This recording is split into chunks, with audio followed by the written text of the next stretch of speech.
Masters of Modern. I am your host, Alex Kessler, here with my co-host, Michael Grothy. Hi. And today we're talking about Pioneer. We're talking about the fact that there are bans. We're also going to talk about how lessons from Pioneer and how we can apply them to Modern and see which deck ideas we can come up with from there. We also have a few other things we're going to be going over, but really excited to talk about that. Sorry, chat, if you are listening for the second time. Make sure to like. Now that the audio is better, we appreciate it. The other thing I want to bring up is that the plan, at least for this video, is we will be doing the live show. We'll leave the live video up so you get to watch it if you're watching this now. But if you want to watch this video with card art, we'll mention cards, or just a little bit of a higher production value, make sure to tune in to Friday this week. You'll get that instead. So you can either watch this if you want it early, or you can wait and get like kind of the full produced version of the video, or you can listen to it on iTunes or any of the other places you would listen to podcasts. But thank you for watching the live chat, and hopefully you enjoy it either way. Make sure to like again. Gonna keep bringing that up. Yep, and also because we've been streaming these episodes, I know a lot of people are like, oh, I missed the stream. Well, we try and stream all our episodes we record on Tuesday evenings, approximately 5 to 6 Pacific. Starting time. But if you want to make sure that you can do it, or if, we decide to stream a random bonus episode or something, it's always possible. You should hit the bell on YouTube and you will get a notification when we go live. I noticed actually a lot of people have been hitting the bell because we went from about 4 people before we went live when we were like in the waiting room. And as soon as I got the notification, I looked back and there were like 11. Now it's 20. Now it's 20, yeah. 20. So people are getting the notification. They're coming into the stream. They're, populating our chat and watching the show, and that is what makes a live stream awesome. So. And that's also really important. So we're actually going to start live streaming more often. Hopefully people in the chat got to check this out. But last Sunday I streamed with Michael actually on the other side of the computer screen, Brawl, and doing Brawl content on Arena. Ben is literally bringing his laptop in tomorrow so I can teach him how to live stream. And so we're going to start doing more kind of stream content like that. You obviously have these videos, and we're going to start releasing more videos kind of consistently. At a bare minimum, you'll have the live stream plus the edited and produced video every week. So making sure you have alerts on is really important. Also, I have personally a Twitch channel. It's at Kesco, or the Kesco, Kessco is the current Twitch channel. And we also make sure to follow us on Twitter. We are at the MMCast. I'm at Kes Wiley. I'm at Dudard, D-U-D-A-R-D-D. Ben is at Ben Bateman Media. And the last thing is make sure to check out our Patreon. So we have a Patreon. It comes with a bunch of cool stuff. $2 in, you get access to the Patreon Discord. $5 in, you get access to extra content. Normally it's a raw video feed. We're figuring out now that we're doing live stream what exactly that means, but you'll get kind of the next level version of content. $10, you actually get to submit a deck list, and we're going to try doing, as part of the live streams or other video content, little reviews on those deck lists. So we actually have one today, as long as we have time. It's a heater. I know, I already looked at it. And then $30, actually there's like a cool giveaway thing. We have one person donating currently at the $30 level, and he's been doing it for the last 5 months, and I've been just sending him cool stuff every month. But you guys could also get that. If you can see below here, there's some things. There's these limited edition dragons, which there were a lot more of, and then we shipped the remainder that we had to Germany for Essen, because I was there for the convention, but we didn't realize that German customs are not our friend, and they destroyed all of them. So these are like the last 2. If you have these, you literally lucked out. Limited edition. Limited edition. We might have a few left. We definitely have dragons to give away, so there'll be some dragons if you join this tier. Super Party Battle was another thing that we gave away, which was the game that me and Michael designed. It was the first game we did. On the back of the box is me and Ben. And then this playmat, which is also pretty limited. So we just give random free stuff free because you're donating $30, but we really appreciate it. So that's right, and as we come out with more cool stuff, future Masters of Modern merch, future board games, which we've already designed, battle bosses, we don't yet have boxes we can give because it's still being produced, but once that's ready, there's plenty of other cool free stuff in the future. Yeah, it's going to be just a library of cool things. We don't know what they are for sure. Might be packs, it might be cards printed out like this, maybe not this big, whatever we can ship and figure out how to make. We really appreciate that level. And Christian, I think his name is Christian, is the one person who's currently donating to that tier. So if you're hearing this, Christian, thank you, and I hope you've enjoyed all of the free stuff. So now on to subject matters for the day. Let's see if there's anyone in the chat that say anything. Yep, just kind of people talking about Ben's situation. That. But he's not very good with technology. No, his laptop is a 3.3 elk. So, this week in Pioneer... Yeah, big magic news this week is... Big magic news! The first thing was last week after we recorded our episode, they announced officially... I think it was after we recorded the episode, so it wasn't in there. They announced that they will be making a ban announcement for Pioneer every Monday. And this is because they kind of wanted Pioneer to be a Wild West format, which is funny, because Pioneer, Wild West, kind of, you know. Anyway, Pioneer was going to be a Wild West format where they just kind of banned things whenever they felt like it, and you could play it on Magic Online at your own risk. And that would give them enough data to just ban. Mm-hmm. And, you know, it would be like everybody's talking about how good this card is on Twitter. They'll be like, let me look at the Magic Online data. And they'll be like, yep, that's right. Which is kind of what people expect them to do anyway, right? Where it's like, oh, Faerie Seer needs to be banned. I'm going to put it on my social media because then they'll do it. Well, they were kind of...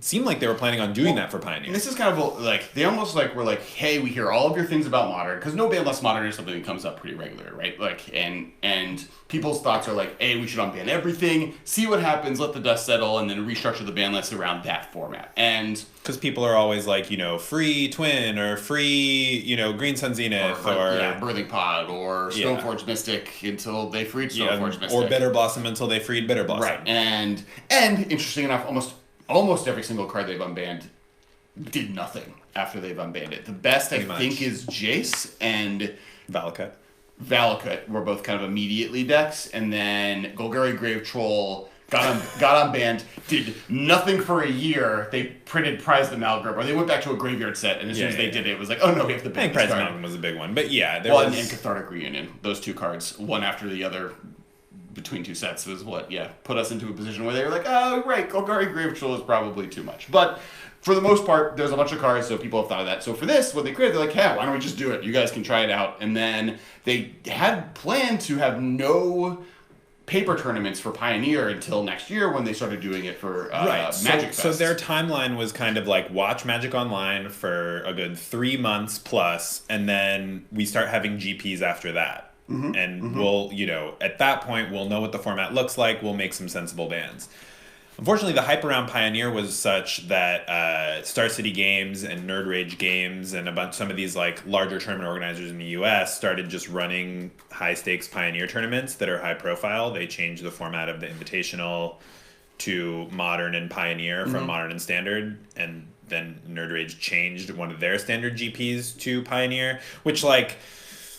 there's other reasons why they would want to change their standard tournaments to another format, but it's like, oh, Wizards provided us with another cool format right at the moment we needed it. Let's do it. And Wizards was like, wait, what if we want to ban something the day before your tournament? Stop this. You're ruining our plan of just banning stuff whenever we feel like it. Yeah, so people were hyped, and so they created a schedule. So basically their statement was every Monday their plan is to ban something. And then... well, their plan is to make a ban announcement. Yes. And we actually thought nothing was going to happen because we figured, we're creating a schedule. We don't have too much information yet to really decide what needs to go. But nope, they decided to go the other way. And like Alex was saying, I think that there's a misconception that announcement every Monday means ban every Monday. But like if you think there's a Modern ban announcement 8 times a year, right? Before when a new set comes out and then after the Pro Tour of each set. But they don't actually ban a card every time. Sure. So I figured Pioneer would be the same thing. And I figured to show that it was the same thing, they would just not ban on the first one. To be like, okay guys, we're making the announcement, here's the first one, no bans. Right. And before we get to the next part of this conversation, big thank you to Dane King. He donated $4.99 to the Super Chat. Whoops, I forgot to enter my message, but just saying hello, and thank you guys for making me better at Magic. Thank you for making us better at podcasting by being a viewer. And yeah, I hope, I mean, Michael's better at making people better at Magic. I'm here for hot takes. Yeah, I mean, that's valuable. Cool. Easily digestible. Yeah. As we were saying, we were on, I like derailed us. Bans. Yeah, but, they went in a different direction. They banned 3 cards. One of them was Leyline of Abundance, which is the new green Leyline from M20. You want to read it? Yeah. I think a lot of Modern players or players of any format but Pioneer have never heard of this card. Cool. This card is 2 green, enchantment, rare. If Leyline of Abundance is in your opening hand, you may begin the game with it on the battlefield. Classic whenever Leyline. You tap a creature for mana, add an additional green, and then you can pay 6 generic mana, green, put a +1/+1 counter on each creature you control, which is the less relevant, well, not less relevant ability, but we'll get to it. Let's just explain the cards first. So basically, okay, the next one was Oath of Nissa. It's a 1 green legendary enchantment. When Oath of Nissa enters the battlefield, look at the top 3 cards of your library. You may reveal a creature, land, or planeswalker card from among them and put it into your hand. Put the rest on the bottom of your library in any order. You may spend mana as though it were mana of any color to cast planeswalker spells. Officially, I think the first green cantrip ever banned.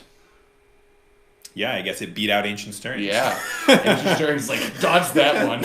And then now Once Upon a Time, Ancient Stirrings is going to dodge a lot, because Once Upon a Time has to be banned before Ancient Stirrings does. Yeah, I mean, I'll get into some Once Upon a Time discussion when we talk about Oath of Nissa, but let's get through these bans first. And then the third one, which is my Splinter Twin and Pioneer, Felidar Guardian got banned, and I understand why it got banned, but I really... Saheeli does nothing. It's a nothing card without Felidar Guardian. And Felidar Guardian does other things, blinks other things. Yeah, in a format with no Restoration Angel, it's a little sad to lose Felidar. I know. I want to... reprint Restoration Angel Wizards. Cowards. So those are the 3 cards that were banned. So I guess, without talking about the cards specifically and why they got banned, just, I think Felidar Guardian everybody kind of saw coming. Everybody knows that Saheeli Felidar is going to warp the format in the similar way the Splinter Twin, in that every deck needs to be able to stop this from happening on turn 3, potentially through disruption, or on turn 4, I guess. Their turn 3 if they're on the draw. Or else you lose. And slightly different than Splinter Twin, this is a format with significantly less spot removal, or at least the quality of spot removal is... Right, you don't have you don't have Lightning Bolt, you don't have Path to Exile, you have Fatal Push, but Revolt is often not turned on, so it won't kill Felidar. No fetch land, so you don't have the way to get around you have Thoughtseize, but no Inquisition. You have Abrupt Decay and Assassin's Trophy, which are probably your best options, but they're gold. 2-color cards. Yeah, 2-color cards at 2 mana. So if you're a white deck, you don't have a lot of ways to interact with this, right? I mean, you can play, Oblivion Ring effects, I guess, but that's on turn 3 you got to have it, right? I mean, kind of at the onset of the format, the debate was not will Felidar Guardian or Saheeli get banned, it's which of the 2 cards would be banned. Pretty much. And I think the fact, because Felidar Guardian also goes infinite with A itself, and B what's the red Flame card? Shadow Conjuring, which is a Magic Origins enchantment. I'm gonna try and read it off the top of my head. All right. What is it? Flame Shadow Conjuring is a 3-mana red enchantment. Whenever a creature enters the battlefield under your control, you can pay a red to make a copy of it. That copy gains haste, and then you sacrifice it at the end of turn. So what you do is you play a Felidar Guardian to untap a land, and then you use the land to make a copy, and then the copy untaps a land, and then it flickers the original. The original flickers the land, because you need a non-creature to enter. Okay. Or you need a non-token creature to enter, I mean. So you have to flicker the original with the copy. The original flickers the land to make the red mana again, which makes another copy, which flickers the original, which flickers the land, which makes a copy. So you just have to stack your triggers so that the Felidar always goes off before the Flame Shadow. And that also makes infinite. It's 3 in a row. It is a 4-mana enchantment. Sure. So it is worse than Saheeli for sure, because Saheeli is only 3 mana. Though it is significantly harder to deal with in the format. There are way less ways to deal with enchantments, and it's 4 mana, so Assassin's Abrupt Decay also doesn't deal with it. And a lot of the successful decks in Pioneer right now are playing Walking Ballista, which is an answer to the Saheeli combo in particular, because Saheeli starts at 3 mana. So if they play Saheeli on turn 3 and tick up, then your Walking Ballista isn't going to do much. But if they already have a Felidar out and they play the Saheeli later, it goes down to 1 because it starts at 3, and you can respond to the targeting the Felidar by pinging off the Saheeli. So when the Felidar makes a copy, it can't copy the Saheeli or flicker the Saheeli, and then you interrupt their combo. So, but Flame Shadow Conjuring can't be interrupted by Ballista in particular. It also can't be interrupted by Shock or anything like that. Right. So I would have imagined that in the long run we would have started seeing 4 Saheeli and 1 of Flame Conjuring or 2 of in the same way that Splinter Twin decks at some points were playing 1 or 2 Kiki Jikis on the top end, and or they were playing multiple threats on both ends. The decks that were playing the Felidar Saheeli combo were either I've seen Vannifar decks that were similar to Kiki Pod, where they would use Vannifar to birthing pod up to, you'd get Corridor Monitor to untap your Vannifar, sack the Corridor Monitor, get Renegade Rallier, get back Corridor Monitor, untap Vannifar. Sure. Pod Renegade Rallier into Felidar, Flicker Corridor Monitor, untap Vannifar, Flicker Felidar into Thalia's Lancers, which would get you the Saheeli, and then you use the Corridor Monitor to go all the way back up to a second Felidar, and that's how you'd win. But so there were like more all-in decks like that, but most of the Saheeli decks that we were seeing like didn't really need the combo. They were just kind of Planeswalker mid-range decks that used Oath of Nissa, which is another card they banned. So they would use Oath of Nissa to dig for combo pieces. They were playing like Teferi and Oko and Saheeli, and they were like 4-color, Attune with Aether, Harness Lightning, Rogue Refiner, just like general good stuff, mid-range decks that could just like outvalue you with Oko and beat you up or whatever, or sometimes just combo and win. Well, with how many powerful planeswalkers were in the format, Oath of Nissa letting you cast all of these 3-mana powerful planeswalkers was just extremely powerful move. And it was also seen play in the green devotion decks, right? That's the other deck that got banned. I mean, I think what's interesting is like these cards that got banned are all like fairly unique Pioneer bans, right? Like Guardian was banned in Standard, but like they didn't ban any of the big targets that are like multi-format bans, right? Like no Deathrite Shaman, which like nobody really expected it, but it's notable. No Treasure Cruise, no Dig Through Time, no Aetherworks Marvel, which was another card banned in Standard. Yeah, people walking into Pioneer, and you guys discussing the episode, thought like energy was going to be a huge issue.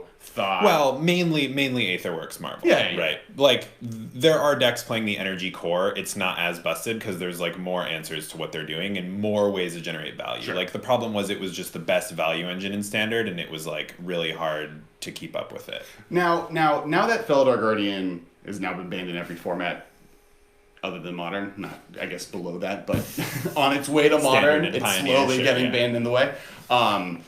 Ben has definitely tried making the second, like the one sad thing about Ben he got sick, so he had to miss the episode this week, was I was excited to hear his take on Felidar Guardian because he's actually played the card in multiple GPs. Yeah, well, it shows up in Modern as like kind of a Splinter Twin deck, right? Because it is the closest thing, not the closest thing, but it works with Splinter Twin. Also, there's like weird, cool things. Obviously, it works with Kiki Jiki still, but also a Restoration Angel and a Felidar Guardian get infinite enter triggers. So there's other things, cute things you can do. There's an Angel land, whatever an Angel enters play, that you can go infinite with. Seraph Sanctuary. There's the 1-mana artifact whenever that's the way most people kill people. Alter the Brood, and you can find it with like Trinket Mages and stuff like that. And 2 Felidars will do that too. Yeah, but not 2 Restoration Angels because it's a non-angel creature. For everyone who's tried to flicker a Karmic Guide in Cube or Commander, which I definitely have in Cube. So like that's definitely been ported. Ben was playing, and then Kiki Jiki obviously goes infinite with it in the classic way, as does Saheeli go with the Felidar Guardian side. So Ben has played this amalgamation of things. ETB value creatures that you can flicker with your Felidar, make copies with your Saheeli to kind of like have the backup mid-range plan that like you expect from a Birthing Pod deck. So it tends to be a little bit different from Splinter Twin. It's more like mid-range with combo finish as opposed to Splinter Twin, which is more of like a control tempo deck with a combo finish. Yeah, and then the other deck, like the Vannifar deck you mentioned, was something that was really interesting to me. I mean, one thing to keep in mind with all Pioneer decks is, and like why specific decks in Pioneers do better than necessarily decks in Modern do, is the removal thing we said, where like the problem with the Vannifar deck doing well in Modern, and the reason Vannifar never really found space is because Lightning Bolt and Path both are just like... Well, Lightning Bolt doesn't kill. She's a 2/4? She's a 2/4, I think, yeah. Okay, so Path then being the big issue, and then the ability that you have... You can push her more consistently. Which you can push her in this format if you have like a Fabled Passage or something. But like it's tougher because you don't have access to just like 8 fetch lands or more in every deck, right? So... but yeah, you have to untap with Vannifar to win with it, unless you have like a way to give her haste, which like is a little too cheeky, I think. Right. But I need to step out for one moment. Cool. I can. Yep. Alex, entertain the chat. Marshall will edit all of this out, and this is the reason to watch the Friday edited version, because then you don't have to hang out during this section. Hi, chat. This is the time we're going to get to talk to all you guys. You get to ask me questions. I'll answer them. Good night, Jonas. I'm sorry that it's 3:22 a.m. there. You're in London. Where are you? London? 6 hours. 6 hours ahead. Where is that? Yeah, I think that's London. Interesting. Good night.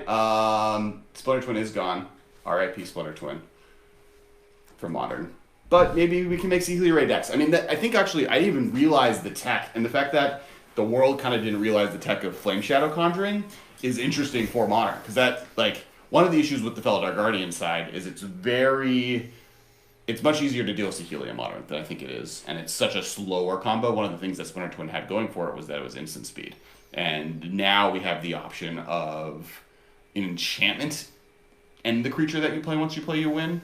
Yeah, and it also, like, is a late game value engine if it's unchecked, right? Like, if you play Felidar and try and go off and they have the removal spell, you're like, fine, next turn I'll just play this, like, Thragtusk, copy it. Like... Yeah.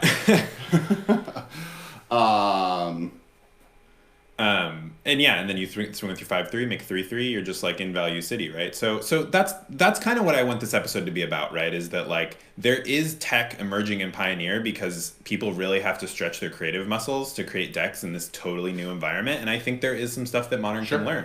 And I think the big obvious one is the other two cards that got banned, Oath of Nissa and Leyline of Abundance, appear to be banned mostly because of the mono green devotion deck. Although they do mention the 3-mana Planeswalker thing with Oath of Nissa, which is kind of them acknowledging that like maybe we printed too many 3-mana Planeswalkers, but we don't want to ban them all. Oops. But Leyline of Abundance, there was a mono green devotion deck that was using Leyline of Abundance with Mana Dorks to do things such as like turn 1, put a Leyline in play, turn 0, turn 1 elf, and then tap the elf for 2, play Burning Tree Emissary, make 2 more mana, use that 2 mana to play like an Oath of Nissa dig for something, and then play Nykthos, tap it for 4 mana, tap your other land for mana, use your floating Burning Tree mana to play like a Nissa, Voice of whatever. The new one that doubles your mana. Who Shakes the World? I don't know. Nissa Who Shakes the World. Nissa Who Shakes the World. Which is a really good name. Just yeah, she's a 5-mana Planeswalker. She +1s to untap a land you control and put 3+1/+1 counters on it. It's a creature, gets Vigilance and Haste. But also her static ability is your forest tap for an extra green. But then you can use her to untap the Nykthos and then tap the Nykthos for mana again. And that's like, I'm describing a turn 2 right now. And so the thing is that requires a lot of pieces, and that's like the nut draw. But what was crazy about this deck is like you got to play Oath of Nissa, which is one of the best cantrips in the format, and you also got to play Once Upon a Time, which is the best cantrip in the format. And that can help you hit your turn 1 elf, like, which is extremely powerful. Like if you don't have a turn 1 elf in this deck, especially if you put a Leyline in play on turn 1, your deck's a lot worse. And I think something that I would really look at, what specifically with Oath of Nissa and the Planeswalker issue, is Oath of Nissa, when it was printed, was heavily under consideration in Modern. Like people were trying to figure out ways to play it. And I think part of the reason that it didn't really see a lot of traction is 1, there weren't enough powerful Planeswalkers, and 2, the Planeswalkers that were good you could kind of play them all without having to splash them. You didn't need the extra colors. And now we live in a world where you want to play 5-color Planeswalker decks or whatever, and now I think of these 3 cards, Oath of Nissa is the one that I'd want to revisit in Modern. Yeah, well, and so what's interesting about Oath of Nissa is also that it's a permanent, which is really relevant. Like, some of these cantrips, like Ancient Stirrings, you play it once, it's in your graveyard forever. You're probably not Snapcastering it unless you're playing something real spicy. But like Oath of Nissa being a permanent is actually a big benefit. So in this deck, it adds an extra devotion for your Nykthos, which was important. But in the Planeswalker decks that people were playing, you could bounce it with Teferi. So you can also bounce it with Felidar Guardian. Or Felidar Guardian, right. If so like these Saheeli Felidar decks that were playing like the mid-range 4-color versions that were playing like Teferi and Felidar, you can like flicker this with a Felidar, you can bounce back to hand with Teferi and replay it. I've also seen it like showing up in Kethis decks, 'cause it's a legendary permanent. So you can use it to like go off with Kethis, or you can use it to dig for combo pieces, which I thought that was a really cool use for it.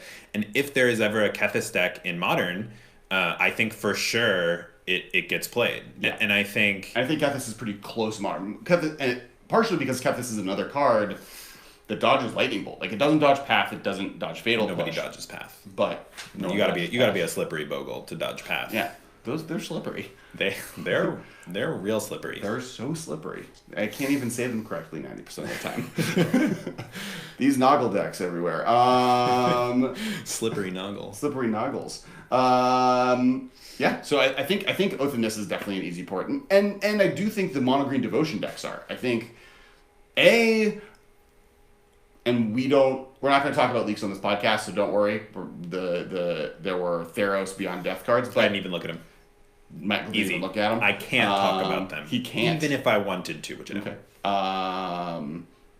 But I would have made the statement beforehand, and I'm going to make it regardless of knowing what those cards look like. Devotion is a very popular mechanic from the Theros block that we can see having additional cards, or not having additional cards printed towards it. And sure. But yeah. not just Devotion, but also like it's an enchantments themed set. Right. If we end up seeing more Constellation or more like, you know, like look at the top X, reveal an enchantment or a creature, put it in your hand, which we did get in Theros and just wasn't quite there. Like the fact that it is an enchantment and that it stays on the board and like you can do stuff with it after it's in play, like I think that's really gonna be more and more relevant. We have 81 people watching right now. Yeah, and I think that was going to be more and more relevant in Pioneer for sure, and it's definitely going to become, I mean, it is relevant in Modern, and I think that it's maybe a card that Modern needs to take a cue and be like, this was good enough to get banned in Pioneer, what should we be looking closer at it? And I think Oko's a big part of that conversation as well, right? Like, when we did our top 10 blue-green cards in Modern conversation, it's insane how much better the blue-green cards that have been printed since then have become. Yeah, the top two got printed in the last few months, right? I think more than that. Like, we got Strix. We got Strix. We got Not Neoform. Strix is the original. Oh, no, we got Strix. We got Codal. We got Neoform. We got Growth Spiral. Oko. Growth Spiral. Yeah, Growth Spiral. Growth Spiral got printed. Ravnica Allegiance. Like that's 4 of the best blue-green cards ever printed in the last almost 9 months. Yeah, because originally your top was like Slippery Bogle, which it's still probably above some of those cards, but yeah, but kind of. It's not that good. Yeah.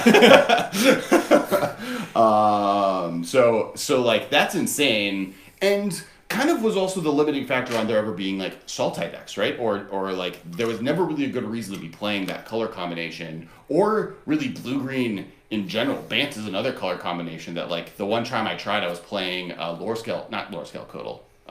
That's the new card. Coiling Oracle, and it was just like not good enough. And now we have just like all these reasons to play the color combo, and but Oko is kind of the biggest one, and Oath of Nissa easily slides in with Oko to make that like work together. Yeah, I mean Oko can't turn it into an elk, which is sad because Oko likes random stuff lying around that he can elkify. So that's why you see a lot of like Arkham's Astrolabe kind of fitting in the Oath of Nissa slot in Oko decks.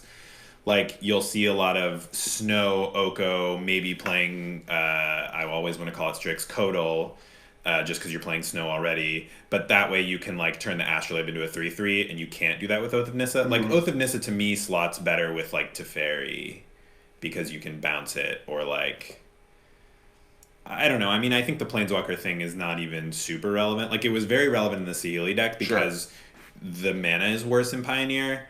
And also, it finds both your combo pieces, Saheeli and Felidar. Well, kind of the point, more of the point is that the ability to play Oko and Teferi and maybe a Liliana and Saheeli, like there's like a lot of good cards at the 3 in that level that like I can see it being more relevant. Now, Uber Ninja in the chat just posted the 5 color Walker and Modern list. I would love to see that. If you could actually tweet us at it, it's at the MMcast. I'll retweet it and share it to the world. But like I think there's a lot of cool stuff to do with the card. I think it's very powerful, and the Kethis deck is another great place to point at. Yeah, because it finds your combo pieces, and you can like cast it from your graveyard to dig, and then the other one dies. So if you're like going off with Kethis, you can use 2 Oath of Nissa because they're legendary to kind of like dig for pieces, right?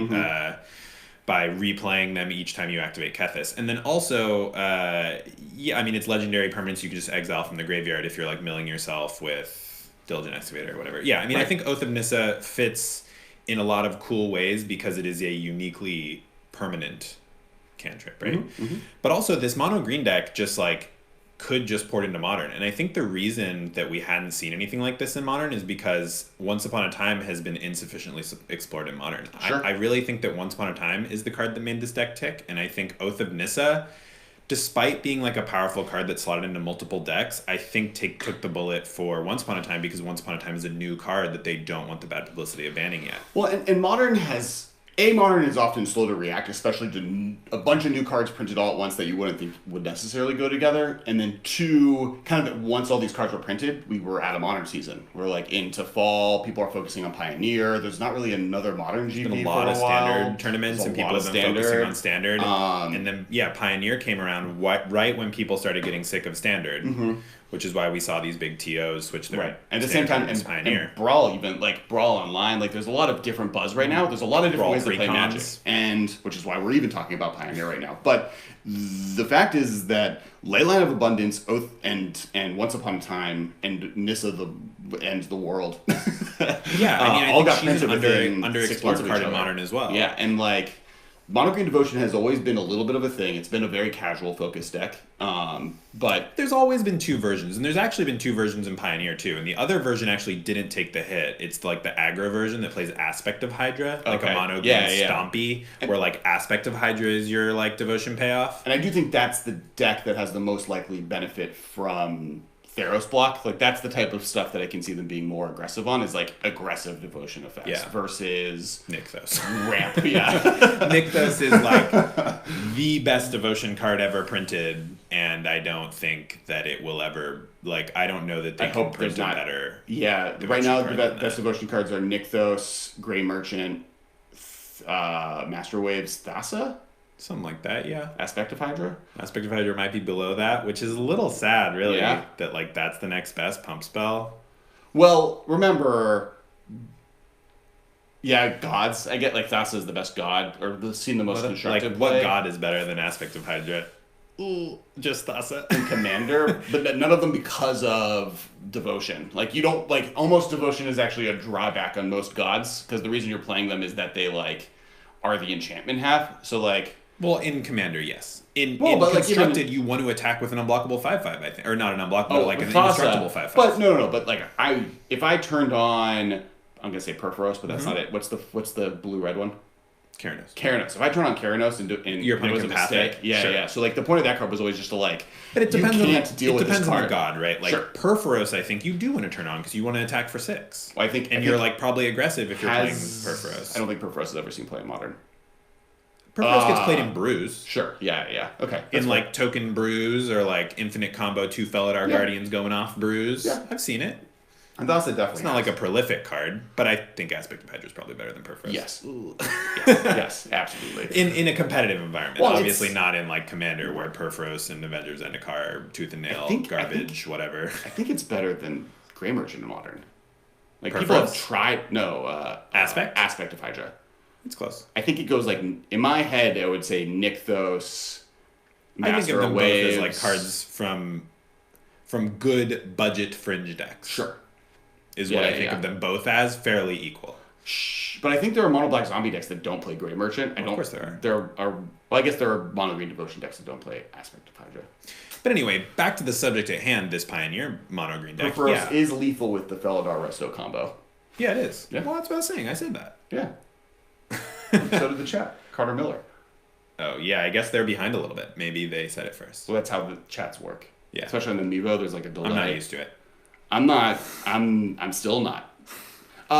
Speaking of which, let's do some shout outs right now. First off, shout out to the chat. Thank you for watching. We have 89 people watching, but only 42 likes. I feel like chat got up that number. Also, there's a super chat feature, make sure to check it out. Obviously, if you can afford it, this podcast, we work really hard on it every week. We're working hard now to come up with a bunch of new content, and any contributions help. And we'll do a big shout out, and you'll get we'll make sure to talk about what you talk about, and you get a nice little highlighted thing in the chat. Also, we're now going to start doing live streams of the podcast every Tuesday, but also start doing live streams of gameplay. Me and Michael jammed some games of Brawl over the weekend on Sunday. So make sure to hit the bell button so you hit it alerts you once the YouTube channel goes live. There's also, I now have a Twitch channel, so Kesko is the Twitch channel. You can watch him stream the magic that you see here.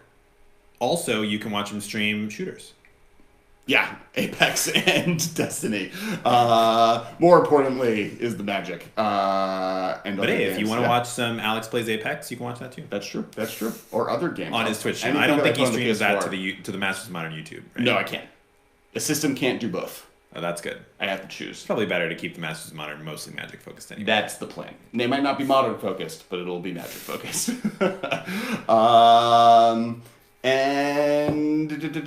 Yeah. Thank you guys. And back to the subject matter at hand. I think I want to get to... Is there any other decks we want to talk about in Modern from Pioneer before we move on? Well, so I think that there could be a Kethis deck, which, Sure. if you guys don't know the Kethis deck, you use Kethis with 2 Mox Ambers, and you cast Mox Amber, like sacrifice the other one, and then you like exile 2 legendaries from your graveyard to cast the other Amber from your graveyard, and you're kind of netting a mana each time you do this. Eventually, you try and get out a Diligent Excavator or turn a Lazav that you cast from your graveyard into a Diligent Excavator. So now, each time you're casting these Ambers, you're milling yourself, you're casting more Legends from your graveyard, you're milling yourself, and you like mill most of your deck, and then you like have a bunch of mana, and you either kill with your one of Jace Wielder of Mysteries, which you cast from your graveyard, or they're like you just have so much card advantage that you find another way to win. Card advantage of mana. Well, you can mill your opponent out with Diligent Excavator. Right, you mill. That's right. You mill your opponent out with Diligent Excavator, or you mill yourself out completely and you Jace. Yeah. And then it just plays like you use Excavators early to mill yourself, use Emery to mill yourself. You just like kind of dig through your deck and try and set up this situation, and then you play almost entirely legendary stuff. So in general, you're playing like these legendary in Modern, creatures. You would play even more because there is a Modern Kethis deck. I mean, that it hasn't like made the format, but the fact that you get access now to Mox Opal, which is obviously an upgrade. Where you get both Moxes. You get access to Mox Opal. Like you would have to do some interesting stuff to this deck to hit Metalcraft, but I think it's potential, right? I think they do play Mox Opal because got it. I guess I haven't seen the modern. I've seen modern versions. I haven't seen a modern version. Because you play 4 Hope of Gariper, you play 4 Mox Amber, you play 4 Mox Opal, you play 4 of the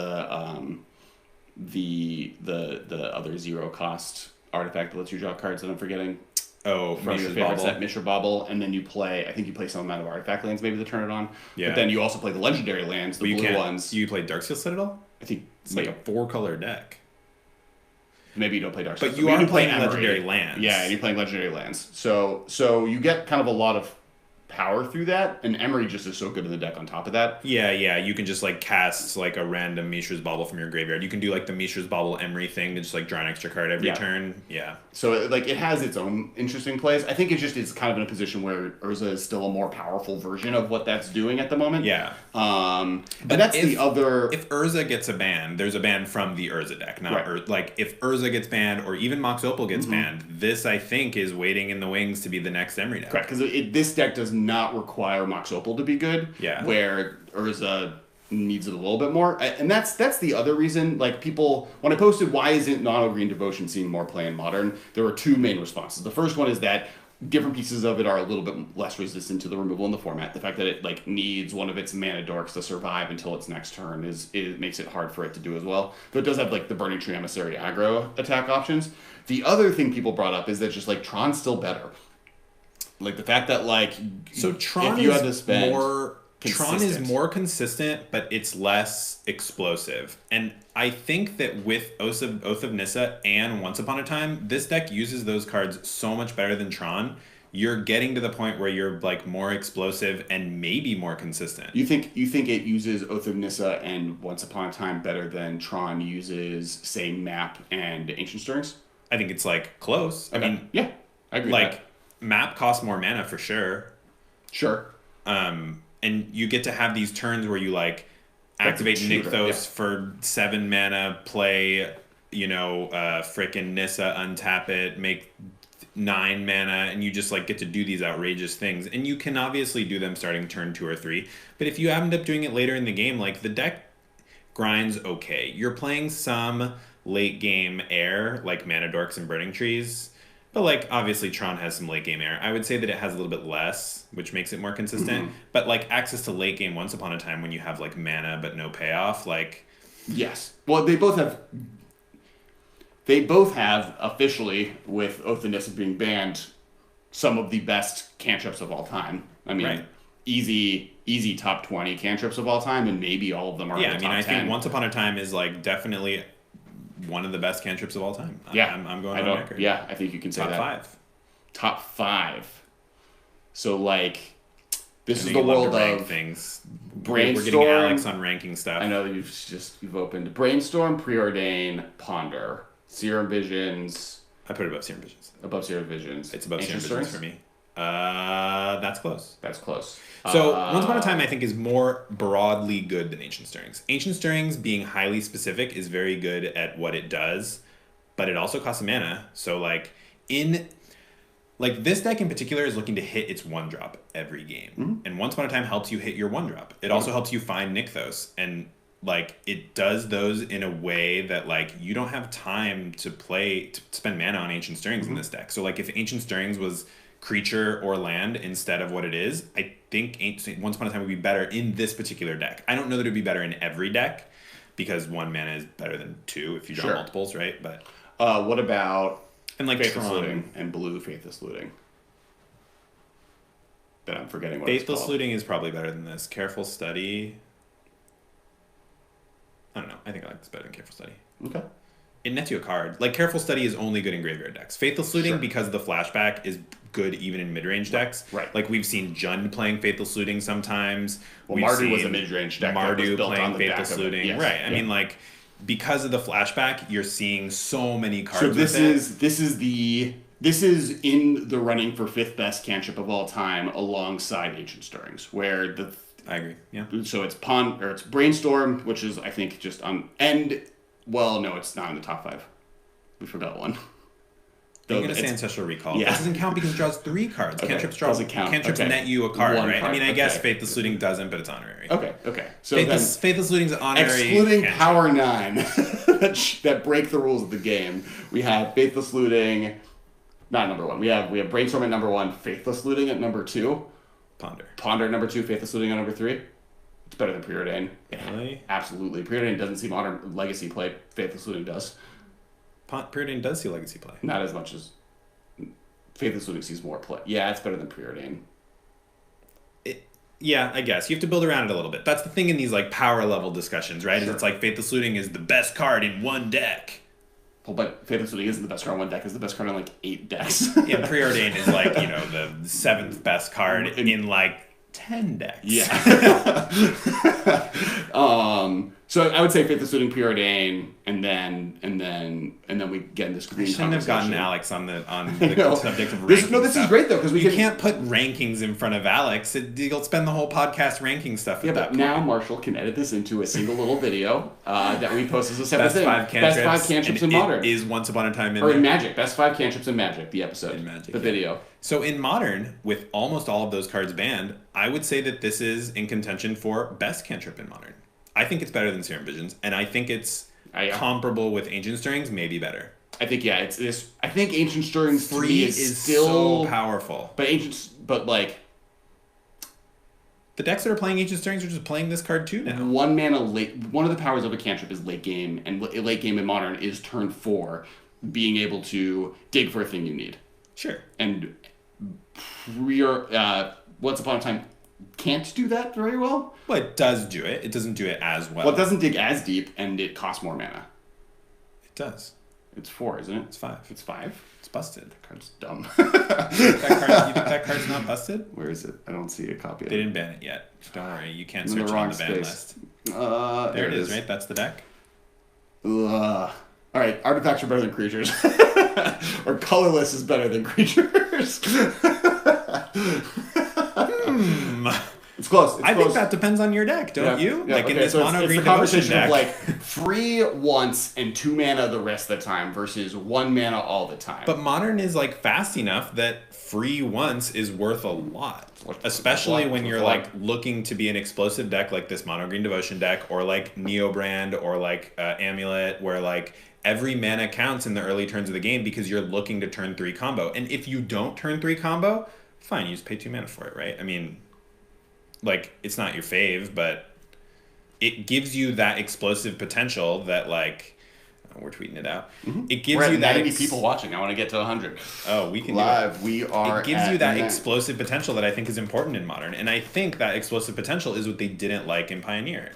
It was just too consistently explosive because it had access to Oath and to Once Upon a Time. And honestly, I think Once Upon a Time is the bigger offender. So between the two, which one gets banned first? In Modern? Mm-hmm. Once Upon a Time? No, sorry, Once Upon a Time. Ancient Stirrings and Once Upon a Time. Yeah. So this is actually a question from the chat, Tom Hutchins. That's a really good question, Tom. I think Once Upon a Time deserves it, but they're always so hesitant to ban new cards because they sell packs, but it's also like PR disaster, right? Where it's like new card still got making banned. Mistakes, right? Like whereas when they ban Ancient Stirrings, they're like, oh, we printed this in Rise of the Eldrazi, we never thought it would be good. Oops. Like and it wasn't. It was for a different design team. Yeah. I mean, like it did its thing. Who cares, right? Like right. Bloodbraid Elf spent literally almost it's a decade also on like, the ban list because they didn't want to ban Death Rush. Ancient Stirrings is also like an uncommon that's been printed a few times. It's like, oh no, I take $3 out of my deck, right? But like Once Upon a Time is a rare from a recent set. It's like bad PR. People spent money on it recently. It's the reason they've dragged their feet so hard on getting rid of Oko in every format.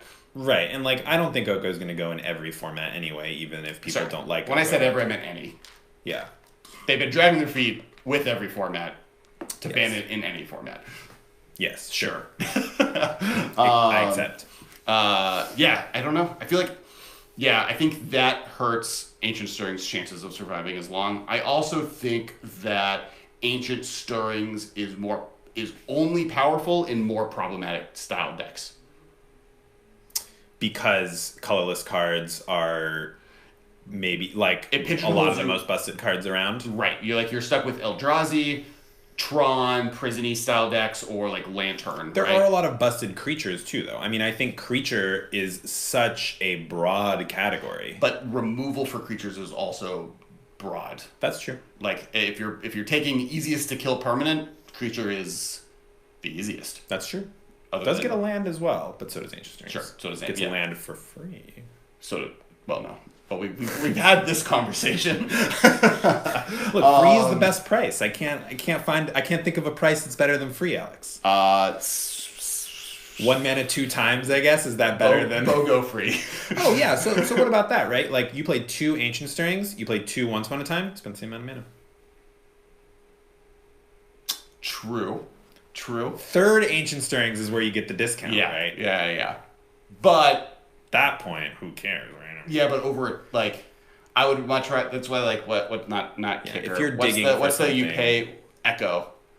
Like that was the value of the mechanic Echo. Like if you're digging for an ensnaring bridge when you have 4 mana, right. You really need to be digging with a 1 mana. I care about what's happening to me right now, Michael, not what's happening to future Alex or past Alex. I care about what's happening to me right now. That's why I need to play the Once Upon a Time for free to get my creature now and play it using my mana. That's past Michael. You already did that. We're talking about now. Well, past Michael may have just won the game. Yeah, I don't care about past going Michael. off with Nykthos on turn 2 because I found it using my Once Upon a Time. That's fair. Are we at 100? No, we're at 95. So the last thing I want to cover today, because we're now getting closer, and we have. So I had some Pioneer decks I think can break through. Do you have any Pioneer decks that you think are being overlooked in Modern? No, because Izzet Phoenix was also already really dope in Modern, and then it got. Is there any like sweet Phoenix tech that you think people are playing in Pioneer? I mean, Phoenix in Modern in Pioneer, I just think looks so different because of Treasure Cruise, right? I think like that's a big piece of the puzzle. It doesn't have its other payoff as well. Yeah. Though it does have. Yeah, I'm looking at this list. I think this list could just exist. I think like the Death of Phoenix is a little overrated. I think it's like a deck that like. Give it 6 months of people trying to figure out which pieces work together, and it might get there or be back to a tier 2 deck, if not a tier 1.5. I'm sure that there are Phoenix aficionados doing the good work right now to bring it back, and they just haven't found the right configuration or the right metagame or whatever. Right? Or like they print the right card, right? Like they could do that anytime now, and then it's like, oh, right, this is great again. Like if Phoenix's power level is so high that you just need the right piece to be able to make it a thing. And once again, I even think maybe Eldraine has some of those. I think cards. Thing in the Ice is also just kind of awkward in the meta right now too. And that's like, I would say that that's the key card in Phoenix, even though it's like named after Phoenix. Phoenix is just how you kill them. Thing in the Ice is like how you win the game. Right. Because it protects you until it ruins their board and you win. Right, and it deals a bunch of damage. And I mean, I think Thing in the Ice is like the key card. And in a world where Thing in the Ice is not that great, which I think is where we're at in Modern right now, your deck is probably not that great. I do think actually the Nexus Reclamation decks are just like Nexus of Fate. That won the PTQ, right? So the big mono green showing was a Magic Online PTQ where popular streamer Todd Anderson went undefeated in the Swiss and then got to the finals totally undefeated with this mono green devotion deck. And I watched a little bit and it was like so disgusting, the deck, which is the reason I wanted to do this episode, because I was like, there's no way this can't be a modern deck. Every card in here is modern playable other than Supreme Will, which is just easily strictly upgraded, and Cyclonic Rift, maybe that's just good enough. You get Serum Vision. Yeah, so his deck, his like big, run that everybody was watching, he had like tons of viewers on Twitch, and there was a lot of hype on Twitter. Yeah, but this Reclamation deck is what beat him. Mm-hmm. This exact one that you're looking at, right? The one I'm looking at. Yeah, this is the exact one. This is the Pioneer PTQ on Magic Online. So it's playing 1 Thing of the Ice, 1 Narset, 2 Tomio, the Collector of Tales. So that's the one that you mill yourself. Blue-green. Blue-green. Yeah. Fog, 4 Opt, 2 Chart the Course, 1 Cyclonic Rift, 4 Growth Spiral, 4 Supreme Will, 4 Nexus of Fate, 4 Dig Through Time, 2 Search Rose Canta, 4 Wilderness Reclamation, and a bunch of lands. Yeah, this deck is sweet. I think a lot of what it's doing can be done in Modern pretty easily. I think there's a conversation of kind of smushing this in with... You get Cryptic Command in Modern too, right? Like this deck can play Remand and Cryptic over some of its like weird interaction. I mean, you have to replace Dig with something. I think like using like you're only playing 2 colors. You can reasonably play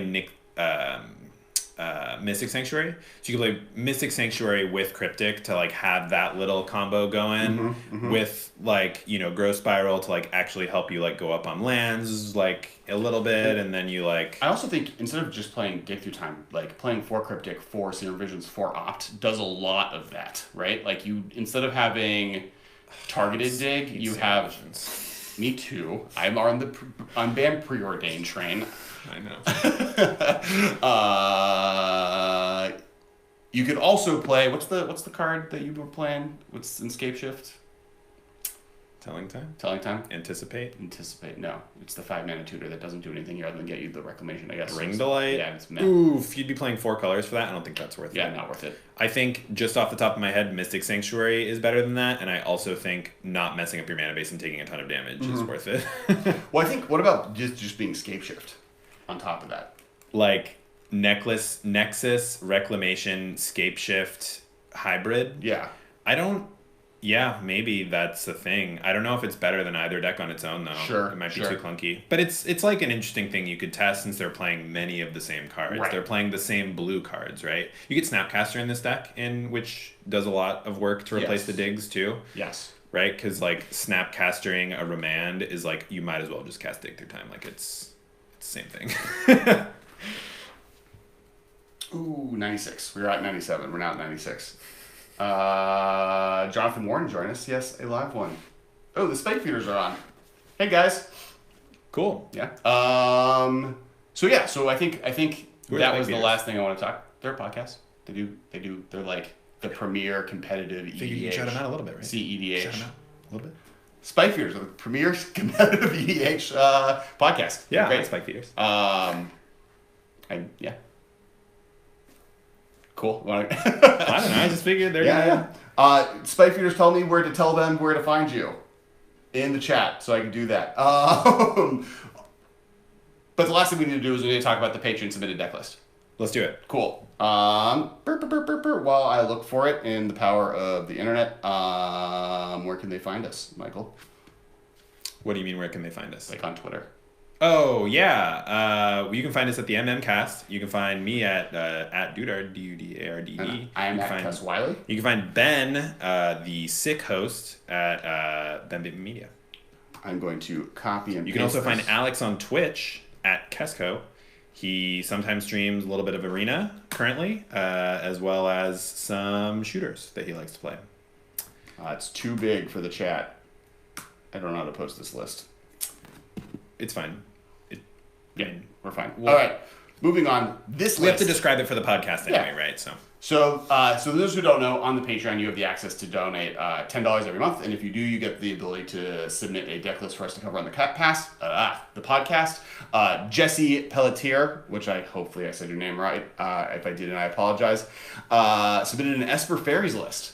All right. I'm gonna just list cards, and you're gonna react to the heaters. 2 Thoughtseize, 3 Inquisition of Kozilek, 4 Faerie Seer. 1 Fatal Push, 3 Opt, 4 Faerie Miscreant, 2 Unearth, which is a heater, 1 Path to Exile, 3 Drown in the Loch, 2 Tyrant Scorn, 4 Spellstutter Sprite, 1 Mana Leak, 1 Snapcaster Mage, 3 Vendilion Clique, 3 Brazen Borrowers, 3 Teferi, Time Raveler, 3 Polluted Delta, a bunch of lands. Any important lands? No. Just basic. They make mana. 1 Prismatic Vista. And then sideboard needs a bunch of good removal spells.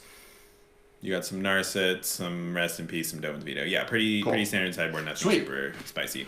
So, I guess my one question here is, if your entire deck operates at instant speed, I guess giving Thoughtreize and Inquisition of Kozilek flash with so if you read his like kind of write-up of his deck, it looks like a little bit like, you're a flash deck, and he wanted to take advantage of the power of Teferi a little bit. So you have like the instant speed discard with Thoughtseize Inquisition. You also have like Unearth you can do at instant speed to like get a Vendilion Clique at instant speed on their draw step or something, or you can like get a Spellstutter Sprite. You get a Spellstutter Sprite at instant speed account or something, right? And then like if you have to just Unearth a Vendilion Clique in main phase, it's like fine. Yeah. Or a Snapcaster main phase is fine. Yeah. But like the Teferi pushes the power level of that up. Right, that's true. Plus, you get access to Wake, which gives you Path, which gives you Rest in Peace out of the sideboard. So it's like a very powerful interaction. So I'm a big fan of Unearth, and I think that like Unearth with Teferi is kind of an unexplored way to use it, and I think it's really cool, especially in like a Flash Faeries type build like this. I actually really like the Unearth Teferi situation, and then that makes discard a little bit better for you. Yeah. Let me see the list again. Do we have any suggestions? What is Faerie Seer? Faerie Seer is the 1 mana 1/1 from Modern Horizons. 1 mana 1/1 for 1 blue with flying. When it enters, you scry 2. Okay. It's basically like the premier 1-drop fairy because it like generates value and then gives you turn 2 Spellstutter with a fairy in play. Sure, enable it also is like a good ninjutsu. So one thing I did think is that like this is a deck list, and right now we're in a moment where Oko makes everything sad, but Stoneforge Mystic coming into play and grabbing you the black-green sword, like one of the reasons that sword is good is because it lets you untap lands and lets you kind of basically draw 2 cards a turn. Not draw 2 cards a turn, but play 2 cards, because you can play the cards that play something, attack with him, untap your lands, and then now you have mana open to play all of your other good fairies that are instant speed. Like playing with Flash decks with a significant amount of instant interaction or instant speed spells or creatures especially upgrades the black-green sword to such a large level. Plus you just get Batterskull. And you're playing white, so as even a sideboard option as a way to kind of like go to the left or slide to the right, and then 1 hop this time. Yeah, I think like you could also go a little bit bigger with it. I mean, I don't know that you need to. So he says in his write-up specifically that he found Faerie Miscreant to be good. It strikes me as kind of the weakest card in the deck, and I feel like I would want to replace it with maybe a little bit more interaction, or like even like a Bitter Blossom or something. Yeah, the lack of Bitter Blossom. I think maybe Bitter Blossom is just too slow. Because like if once a creature is in play against this deck, we're looking at like 1 path, 1 push, 3 Drown in the Loch, and then 2 Tyrant Scorn. I guess that's like kind of a good amount of removal, but Tyrant Scorn is a little weird. I mean, so the justification for Tyrant Scorn in the write-up, to be fair to listeners and viewers and everybody else, is you can bounce your own creatures with it. So you can like bounce your Vendilion Clique to like get another click. You can bounce your Snapcaster to like, get the path that you need out of your yard. It like gives you a little bit of utility with your ETB creatures. You can like kind of use it as a counter spell by like bouncing a Spellstutter.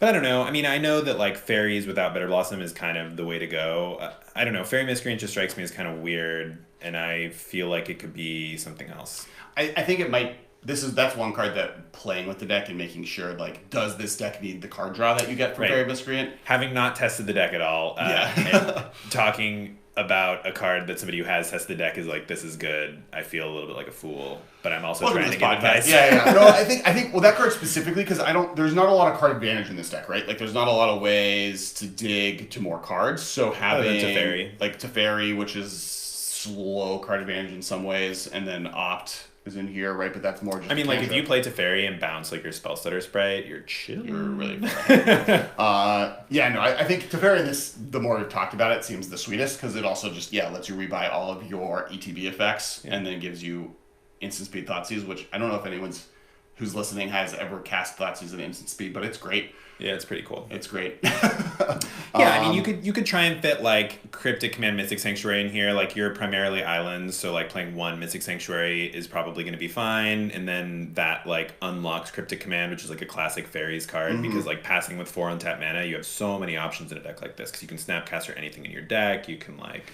play a Vendilion Clique and a Path. Or, you just get so many options. Yeah, I think I agree though that Faerie Miscreant becoming like a second Snapcaster Mage and if you... Oh, is there only one Snap in here? I think there's only one Snapcaster Mage. Yes.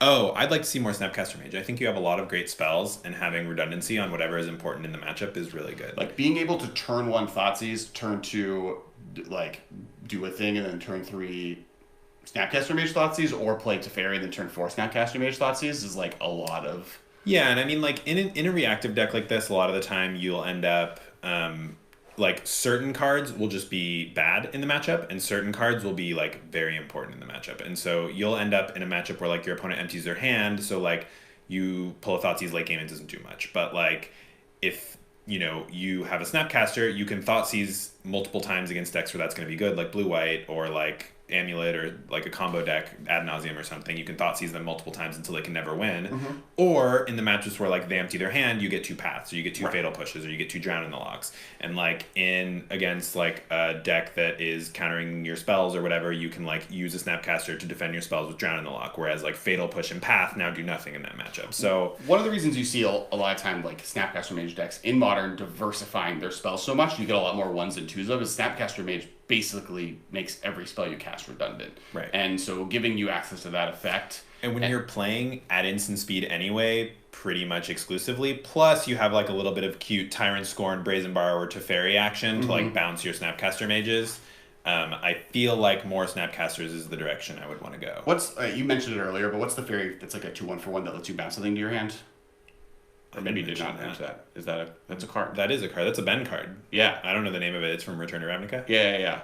That I would love to see one of those in this deck. I think it does a lot with what's going on. And being able to instant speed play it with Teferi in play to save a thing. That's pretty cute. I'm just saying we're cutting Faerie Miscreants and adding dope You can't things. play that on turn 1 because it bounces itself. That's true. Or you have to sacrifice it or something like that. On turn 1 either. It does. You sacrifice it. I mean, I don't think that the card is comparable in power. Faerie Imposter. Yeah, Faerie Imposter. From Return to Ravnica. I'm the Ben here, so... Yeah, you could be the Ben. Faerie Imposter is dope with every single one of these cards. Except for the fact that it's bad with Spellstutter Sprite. But even it's good with Spellstutter Sprite because you can return the Spellstutter Sprite. Well, sure. You're like, ooh, I'm going to play this and return my Spellstutter Sprite. And then they're like, lightning bolt your Spellstutter Sprite. And you're like, oh no, it comes into play and then dies because I have no creatures. No. I'm so sad. You do that with Teferi in play. Teferi fixes that. Yes. You just have Teferi in play every game and then you can never lose. I understand now. That's true. That's the problem with the card.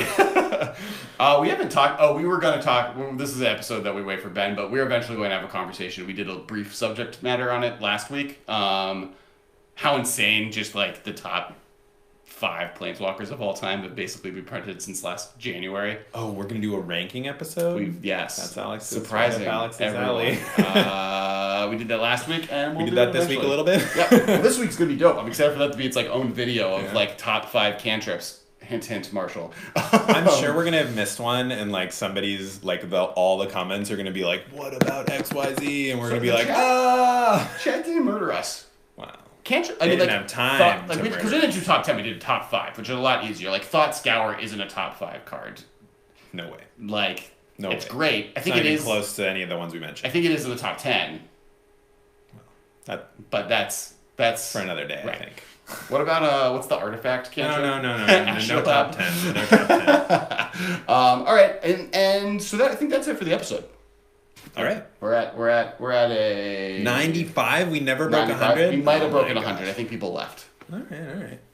I know, it's sad. Next time. Are there any last minute viewer comments that we want to hit up? Yeah, let's look at some of the stuff in chat. To look up Faerie Imposter's name. So one question someone had is, when do we think Oko, if ever, will be banned in Modern?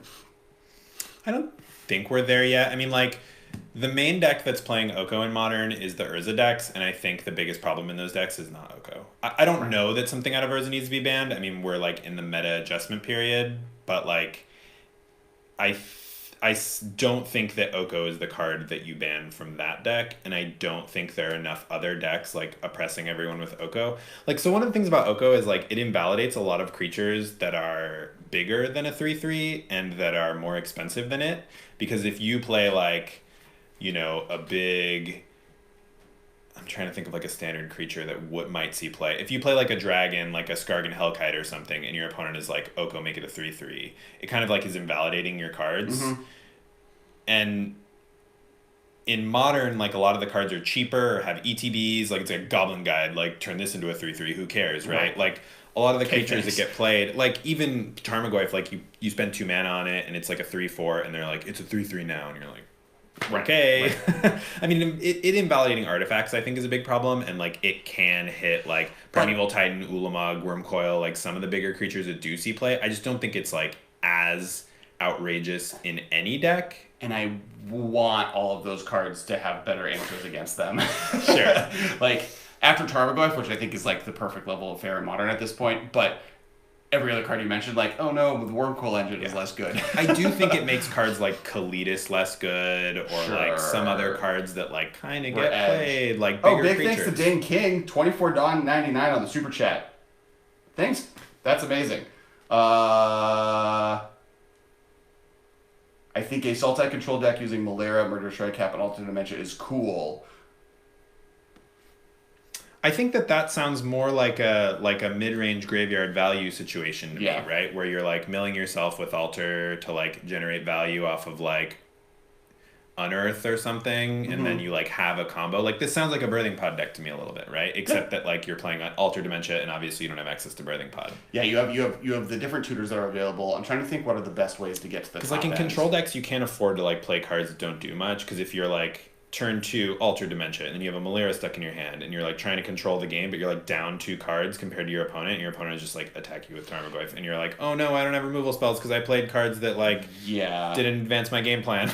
I almost want to say that, like, this sounds actually like a really cool, like, a 4-color version of this deck, where you're playing Unburial Rites to be able to get stuff back. Yeah. Like, you get a lot of the pieces that are here back with Unburial Rites.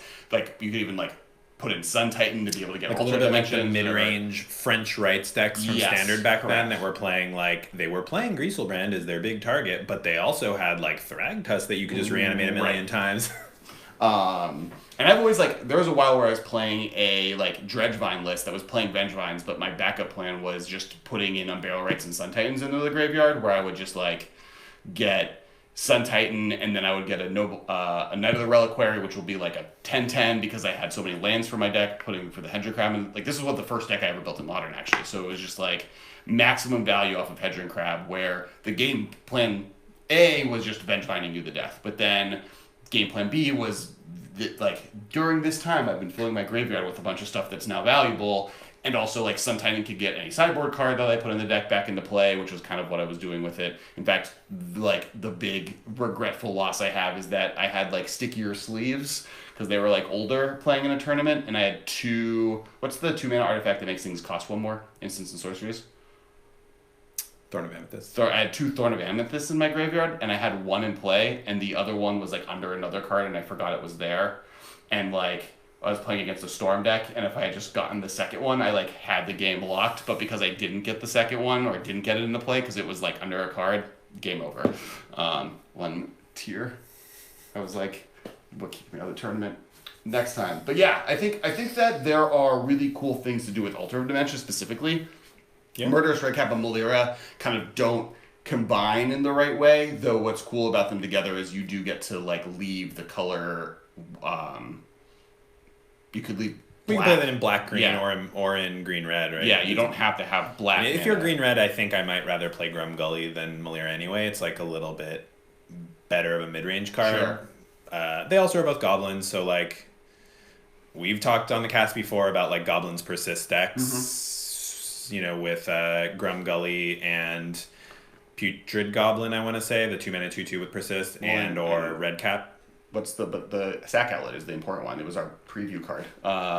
Slinging Lieutenant? No, one red. Skirk Prospector. Skirk Prospector. Yeah, well, there's a lot of goblin sack outlets. Yeah. I'm just saying, like, those both being goblins mean maybe you're, like, this type of deck, but you have, like, a goblin matron package. Like, you're not a dedicated goblin deck, but you have, like, a goblin matron with, like, a few utility goblins that you can go tutor up to, like, maybe combo off, but then you also are still, like, this graveyard, you know, sneaky little whatever deck. I don't know.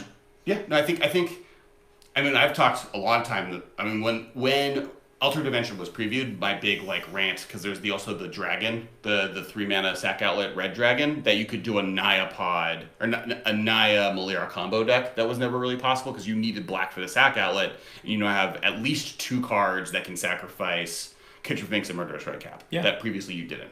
You guys then talked about how, a 3-drop that's like... But up to that point, the only red sack outlet that let you sack stuff for free in Modern was that 5-drop worm thing. Yeah, Thermopod. Which, like, I've killed Ben with in Highlander Roulette, but... It's called Snap Cards, so it shouldn't exist. Yeah, it shouldn't exist. So another question we got was, do you think Pioneer is the death of anything like Lightning Bolt being printed into a standard set again? I actually don't. I think Lightning Bolt, to be totally honest, I think Pioneer is actually a way for them to maybe get Lightning Bolt or is more of a motive for them to bring Lightning Bolt into standard. I mean, it's interesting because, like, before Llanowar Elves was in Dominaria, I feel like to a lot of people who played standard, Llanowar Elves in standard was just inconceivable. They're like, they don't do that anymore. Right. We've seen through years that, like, 1-mana elves are just too good for standard. They're never going to do it again. And then they did. And Lightning Bolt is basically in the same position. And it was in the same position before it got printed in M10. It was like, Lightning Bolt is like this old, you know, revised card. Like, they're never going to print it again. They haven't printed it since, like, 5th edition or something. So, like, it's just not a standard card on anybody's radar. And then they printed it. Right. And I think we're in the same boat now. Like, they could bring back Lightning Bolt at any moment, I think. I think there's, like... I have a long list of... I'm going to go through them. Okay, so one of the reasons I think Lightning Bolt's going to be printed... This is another segment for Marshall to put onto a separate video. Wow, now you said it that out. What? Now you said it that out. I know. One of the reasons I think Lightning Bolt being printed in the Pioneer, why it could happen.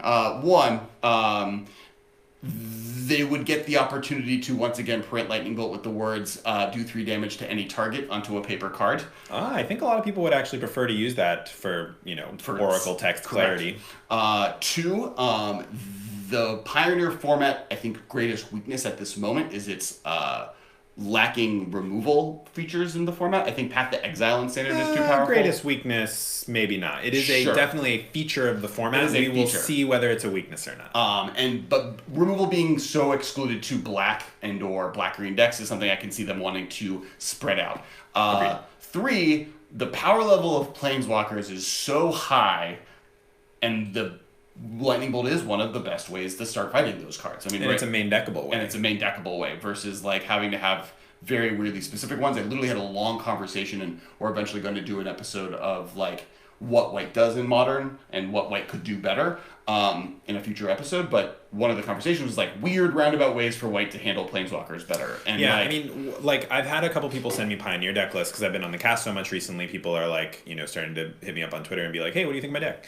And some of the Pioneer decks I've looked at, I'm like, well, if you're playing black, I think that you want to have an answer to Planeswalkers because you're going to be facing an Oko or a Teferi or something, and it's really going to ruin your day. Like, if you're playing a controlling deck that just doesn't have an answer to an onboard Planeswalker, somebody's just going to run away with the game with Oko. No amount of removal is ever going to beat an Oko if you don't have, like, a Hero's Downfall or something.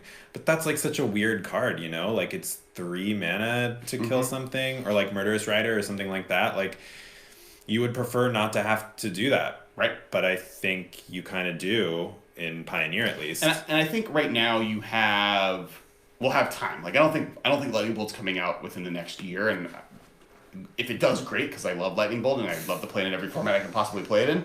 But I think that we're in a position where we're going to be waiting until it'll be in a core set, and if I were to guess, I'm going to put money down on 2021 or 2022, Magic 2022. The I'm next not one's putting money down 2021. because I think it's totally unpredictable. But I think it's something that like could never happen because Who am it's I betting? I'm obviously not very betting you. powerful. This is just to the You're ghost. gonna owe Nick Prince $2, and I gave it to him. He got it.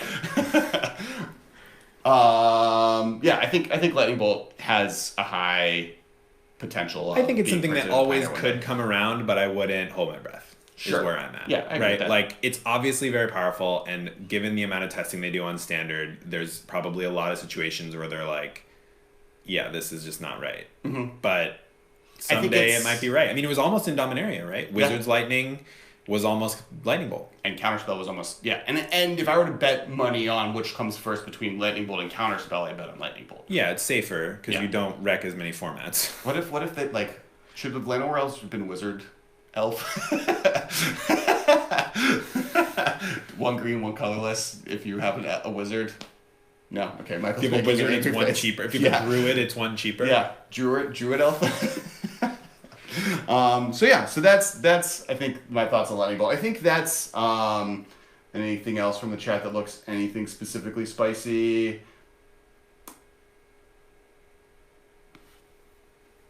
There's other ones, but nothing. All of them would be like long conversations. Thank you guys so much for watching.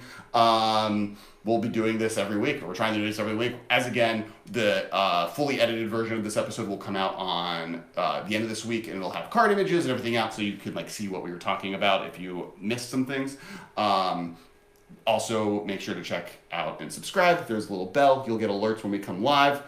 Make sure to look at us on Twitter. I am at Kes Wiley. I'm at Dudard, Dudardd. At Ben Bateman Media is Ben's, and we are at the Cast. Also at Time Travel, or Marsh Unfocused is Marshall, who does all the editing. Big thank you to Marshall and Time Travel Media for doing all the editing things that'll get this episode out into the world later this week and in audio format. And then make sure to check out the Patreon. There's a bunch of cool stuff I mentioned earlier. You can get we were able to give cool dragons away. There was a copy of Super Party Battle was given away. Today's deck tech brought to you by Patreon. Today's deck tech is brought to you by Patreon. So there's a lot of cool stuff there. Make sure to check it out. You get access to the Discord. And we'll talk to you guys next week. Yeah. The Discord is a good place. We got a Facebook group. It's also a good place to talk about Modern. Yep. I'm there. Alex is there. And there was one more thing. Oh, we're gonna be putting out a survey. Oh yes, survey. Make sure to check out. We're on Twitter, Facebook. Probably in episode descriptions. In this episode's description, we'll there'll put be a link. it on that when the edited episode comes out at the end of the week. We will put it in the episode description. Yeah, there'll be a survey. We can go back and put it into this one too, right? Yes, we'll it'll do that be too. everywhere. If you're hearing this, it's available in the world somewhere. Unless you're in the live stream. Unless you're right now. Unless you're in the present. This is about the future, everyone. You'll be able to get access to... it'll give us a lot of information. We need we're doing a lot of new stuff. We're planning a lot of cool stuff. We want to make sure we're doing stuff that you guys want. So if you guys fill out the survey, it helps us understand what you guys are looking for and what we can do better and what we can do right, because we're looking to expand with like other pieces of content, either streams or other mini shows. Like we're already talking about cutting out little segments of the episode and making them their own YouTube video to kind of make something more digestible than hour and a half long episodes. And we would love to hear what kind of other content you guys would be interested in. It doesn't have to be Modern. It doesn't, but it can be Apex live plays on Twitch. From Alex. From me. No, Ben. We just got to get Ben to play Apex. I don't think Ben's played a first-person shooter in his life. And he can't defend himself. Alex teaches Ben to play competitive first-person shooter. I would be so stressed out. I can't handle that. I'm not a good backseat gamer. My siblings did it to me, which is very nice of them, but can't handle it. All right. Thank you, guys. Thank you, chat. You guys are the best. Thank you, everyone who listened and watched. Thank you for listening right now, and we'll talk to you guys next week or later this week on the YouTube channel. See ya.